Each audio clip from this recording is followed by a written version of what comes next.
MJ, and today on this video I want to go over an arm balance known as crow pose, Kasliner.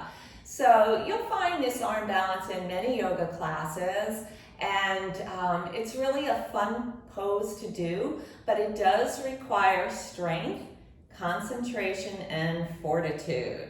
So this pose, crow pose, is very similar to crane pose known as Kasliner. The only difference between the two is in crow, the elbows are bent, and in crane, the arms are lengthened or straight. So let's get right to it. I'm going to begin in prayer squat or malasana because that's a common pose that we will take to enter into crow pose or Kasliner. So let me take it from a side view for you. So we'll come into our malasana squat here.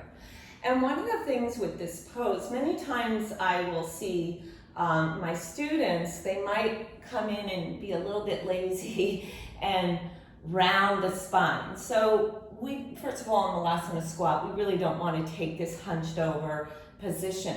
It's really important to lengthen up through the chest bone or the sternum, soften the shoulders, down and away. Spread the toes a little bit here and anchor down through the padas or the feet. Engage the perineum, so you want to lock that Mula Bandha and hug the belly to the back spine or Uddiyana Bandha, upward flying lock. It's so important, especially when we come into this arm balance of crow pose, to engage those lower bandhas because we want to contain the prana or the chi in the lower part of the body so the hips can float up and we can enter into this arm balance. So the next step we're going to take is place our hands down to the earth. Now it's important that your hands are the width of your shoulders. So you want to create a good structured foundation, which is going to be through the hastas or the hands. Really feeling the heels of the hands is very important. Once the hands are down, you want to begin to feel the fingertips engaging into the earth. A lot of times I refer to this as bear clawing the earth. It just gives you more stability in any arm balance. We can pull the toes in and then come up onto the balls of your feet. So now I'm going to round the spine here and I'm going to really remind myself to engage Mula Bandha and Uddiyana Bandha, upward flying lock.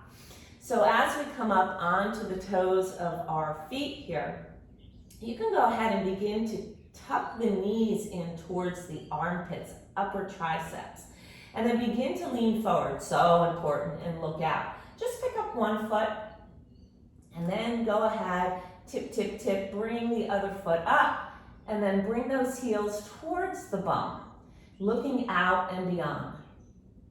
And then gently, we're gonna fold back down, lengthen through the spine and the sternum, soften the shoulders, back into our malasana squat. So many times I will instruct my yogis to pull up one foot and then bring it back down, and then pull up the other foot and bring it back down, so they get a sense of how it feels to begin to lift off the earth.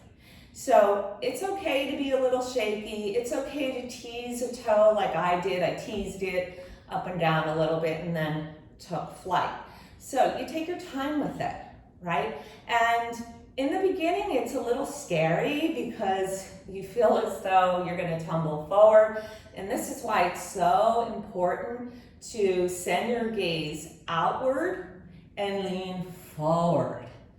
Because if you look down, you're going to fall to the ground. All right, so I'll see you next time on the mat. Namaste.